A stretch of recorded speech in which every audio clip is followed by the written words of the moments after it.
को बता दें, प्रधानमंत्री नरेंद्र मोदी ने जम्मू कश्मीर के चुनावी रण का आगाज कर दिया है। पीएम मोदी आज डोडा में थे, चुनावी रैली की और हुंकार भरी विपक्ष पर जमकर प्रहार किया और साफ तौर पर कहा कि इस बार का जो चुनाव है वो 3 खानदानों और जम्मू कश्मीर के नौजवानों के बीच का है। देखिए इस रिपोर्ट में।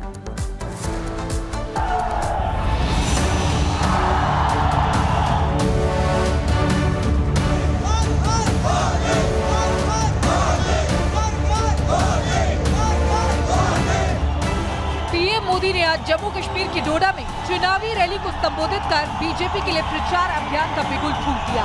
पीएम मोदी ने अपने प्रचार कैंपेन की शुरुआत डोडा में चुनावी रैली से की। पीएम मोदी ने रैली के दौरान विपक्ष को जमकर निशाने पर लिया। कहा जम्मू कश्मीर को परिवारवाद ने खोखला कर दिया है और इस बार का चुनाव 3 खानदानों और जम्मू कश्मीर के नौजवानों के बीच है। एक खानदान कांग्रेस का है, एक खानदान नेशनल कॉन्फ्रेंस का है, एक खानदान पीडीपी का है। इन 3 खानदानों ने मिलकर आप लोगों के साथ जो किया है वो किसी पाप से कम नहीं है। जम्मू कश्मीर का इस बार का विधानसभा चुनाव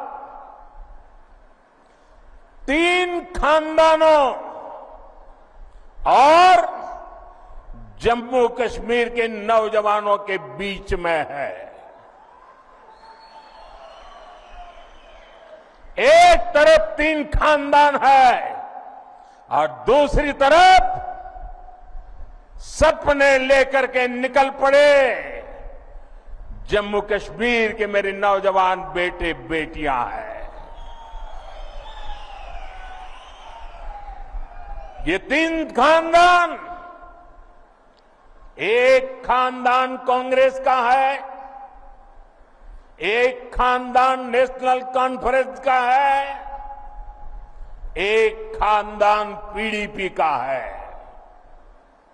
जम्मू कश्मीर में इन 3 खानदानों ने मिलकर आप लोगों के साथ जो किया है वो किसी पाप से कम नहीं है। प्रधानमंत्री नरेंद्र मोदी ने कांग्रेस सरकार में गृह मंत्री रहे सुशील शिंदे का भी जिक्र करते हुए कटाक्ष किया। कहा पहले गृह मंत्री भी यहां आने से डरते थे, लेकिन आज यहां आतंकवाद अंतिम सांसें ले रहा है। आप याद करिए वो समय जब दिन ढलते ही यहां अघोषित कर्फ्यू लग जाता था, सारी दुकानदारी ठप, सारा कामकाज ठप। हालत ये थी कि तब कांग्रेस सरकार के, केंद्र सरकार के गृह मंत्री तक लाल चौक जाने से डरते थे। पिछले 10 वर्षों की मेहनत के बाद अब ये हालत भी बदलते नजर आ रहे हैं। पीएम मोदी ने इस दौरान जम्मू कश्मीर के लोगों को आश्वस्त किया कि अगर बीजेपी की सरकार आती है तो जम्मू कश्मीर को पूर्ण राज्य का दर्जा दिया जाएगा। साथ ही लोगों को सावधान भी किया कि ऐसे लोगों से दूर रहें जो अपने स्वार्थ के लिए दूसरों का अधिकार छीनते हैं। जम्मू कश्मीर को पूर्ण राज्य का दर्जा देने का काम भी भाजपा सरकार ही करेगी, लेकिन आपको ऐसे लोगों से सावधान रहना है जो अपने स्वार्थ के लिए आपका अधिकार छीनते रहे हैं। आपने देखा है आजकल ये लोग संविधान को अपनी जेब में रखते हैं। संविधान की किताब कोई सम्मान नहीं, जेब में रख दो। और ये दिखावा क्यों कर रहे हैं? अपने काले कारनामों को छिपाने के लिए कर रहे हैं। हकीकत क्या है ये जम्मू कश्मीर का बच्चा बच्चा जानता है। इन लोगों ने बाबा साहब के बनाए संविधान की आत्मा को नोच दिया था, वरना क्या कारण था कि हमारे जम्मू कश्मीर में 2 संविधान चलते थे?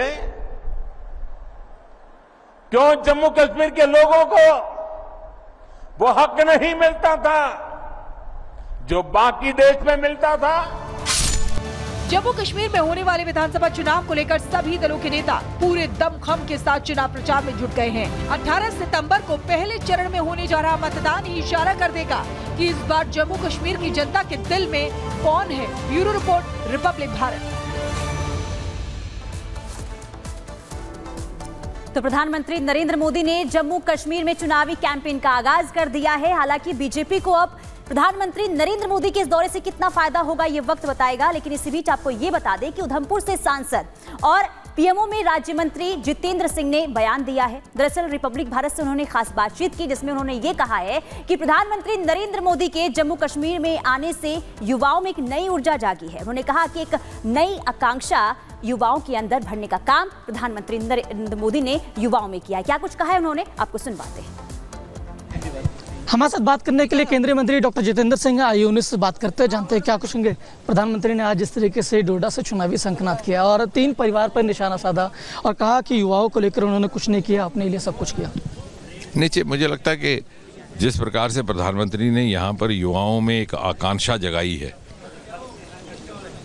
ये एक तरह का रिसर्जेंस ऑफ एस्पिरेशन है, डेमोक्रेटिक एस्पिरेशन भी है और एस्पिरेशन फॉर करियर प्रमोशन।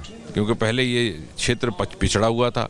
डोडा में 40-45 वर्ष के बाद किसी प्रधानमंत्री का आना अपने में ये संकेत है किस प्रकार की प्राथमिकता मोदी जी देते हैं। और उन्होंने अपने भाषण में जिक्र किया बैंगनी क्रांति का, जिसका जन्म इसी जिले से हुआ था, डोडा से भद्रवाह के शहर से, और ये उन्हीं के आशीर्वाद से हुआ। आज भद्रवाह इतना उभर करके सामने आया पर्यटक स्थल के रूप में, कृषि स्थल के रूप में, एग्री स्टार्टअप्स के केंद्र के रूप में, कि वहाँ पर 5 स्टार होटल निर्माणित होने शुरू हो गए।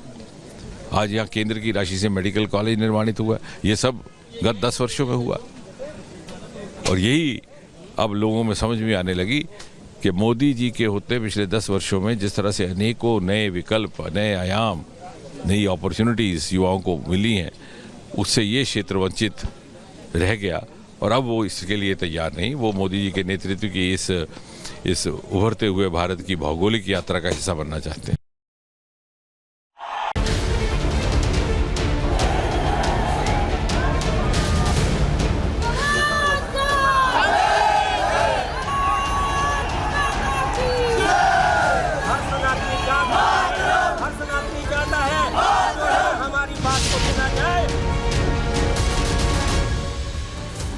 और अब बात करेंगे शिमला के संजौली की। आपको बता दें जहां अवैध मस्जिद के खिलाफ में लगातार आक्रोश लोगों का बढ़ता दिखाई दे रहा है। 11 सितंबर को आपने देखा कि कैसे लोगों पर लाठीचार्ज किया गया पुलिस की तरफ से, हिमाचल पुलिस की तरफ से, और अब लोगों ने उसी का विरोध किया है। एक बार फिर से लोग सड़कों पर उतरते हुए नजर आए हैं। आपको दिखाते हैं इस रिपोर्ट में।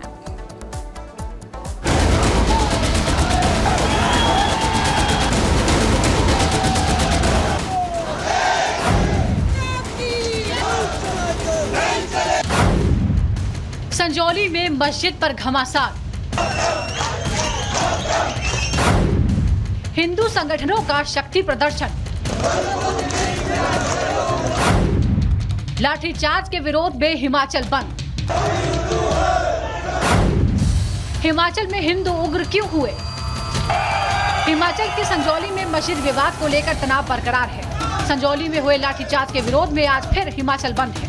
पिछले 11 दिनों से मस्जिद को अवैध बताकर प्रदर्शन किया जा रहा है। दरअसल 11 सितंबर को मस्जिद के अवैध निर्माण को लेकर प्रदर्शन के दौरान पुलिस ने लाठीचार्ज किया था, जिसका विरोध किया जा रहा है। कुल्लू, मंडी समेत कई जिलों में बाजार बंद रखे गए हैं। विश्व हिंदू परिषद और हिंदू जागरण मंच समेत कई हिंदू संगठनों ने संजौली में हुए प्रदर्शन के दौरान लाठीचार्ज के विरोध में हिमाचल बंद का आह्वान किया है। मंडी, चंबा, कुल्लू, संधोल समेत कई जिलों में आज हिंदू संगठनों के आह्वान पर बाजार बंद है। वहीं संजौली और मंडी के बाद अब शिमला के सुन्नी में भी हिंदू संगठनों द्वारा अवैध निर्माण को लेकर प्रदर्शन किया जा रहा है। संजौली में मस्जिद में अवैध निर्माण के विरोध में प्रदर्शन के वक्त लोगों पर पुलिस की ओर से किए गए लाठीचार्ज के विरोध में सुन्नी में आज जमकर प्रदर्शन हुआ। इसमें बड़ी संख्या में महिलाओं ने हिस्सा लिया। प्रदर्शनकारी हिंदू एकता जिंदाबाद के नारे लगा रहे थे।